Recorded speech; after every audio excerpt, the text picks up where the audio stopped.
Bonjour! Dans cette vidéo, je vais vous montrer comment configurer votre LENOVO G70. Pour le configurer, c'est simple. Tout ce que vous avez à faire, c'est de sélectionner d'abord le pays ou la région. Si votre ordinateur portable n'est pas encore allumé, allumez-le avec le bouton au-dessus du clavier sur le côté gauche. S'il ne s'allume pas, branchez-le pour le recharger. Ensuite, cliquez sur « Oui » et vous verrez qu'on vous demandera la disposition du clavier. Alors, sélectionnez-la et cliquez sur « Oui ». Et si vous souhaitez en ajouter une seconde, n'hésitez pas à cliquer sur « Ajouter une disposition ». Pour ma part, je vais passer cette étape. Ensuite, il va me demander le réseau Internet, donc vous pouvez cliquer sur « Je n'ai pas d'Internet », mais c'est à vous de voir.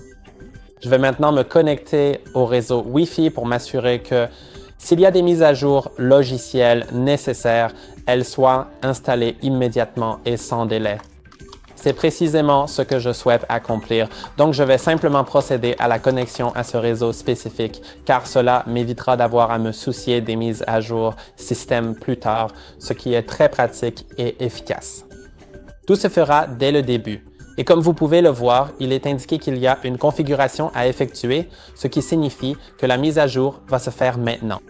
Donc, je reviendrai vers vous une fois que la mise à jour sera terminée. Au fait, il se peut que votre ordinateur redémarre. Veuillez vous assurer qu'il est branché sur secteur et ne touchez à rien jusqu'à ce qu'il passe à l'étape suivante.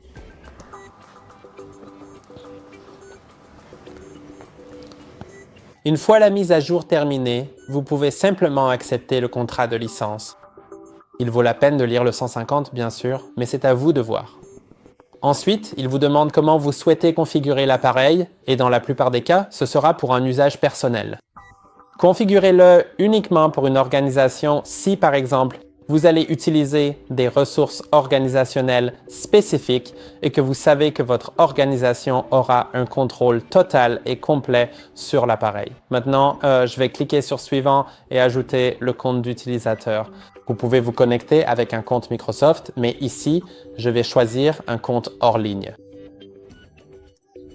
Ensuite, sélectionnez Expérience limitée si vous souhaitez également configurer un compte hors ligne. D'ailleurs, vous pourrez toujours vous connecter à Microsoft plus tard, mais je vais simplement créer un nom pour ce compte. Saisissez également le mot de passe. Confirmons-le. Et maintenant, il faudra répondre à 3 questions de sécurité. Assurez-vous d'y répondre honnêtement pour ne pas oublier les réponses, car si vous inventez des réponses, vous risquez de les oublier.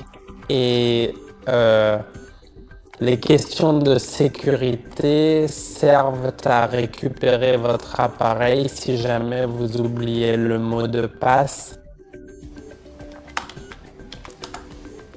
Une fois que c'est fait, patientez un instant.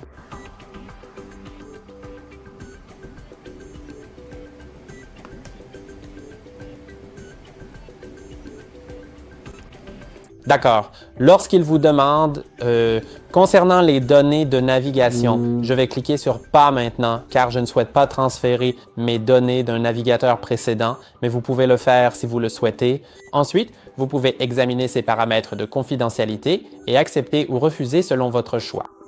Ensuite, cliquez sur « Accepter » une fois que c'est fait et vous pouvez personnaliser votre expérience. Je vais passer cette étape car cela ne fait rien d'autre que de personnaliser les publicités ciblées. Maintenant, je vais cliquer sur « Pas maintenant » ici car je ne souhaite pas activer cette option. Je ne veux pas utiliser Cortana, mais n'hésitez pas à l'accepter si vous souhaitez utiliser Cortana et ses fonctionnalités.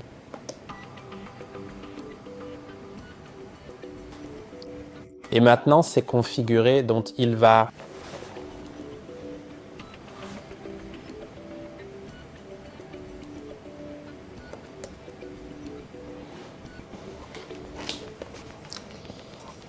Et maintenant, le compte est entièrement configuré, donc c'est absolument tout pour aujourd'hui. N'oubliez surtout pas de liker et de vous abonner. À la prochaine fois, chers amis.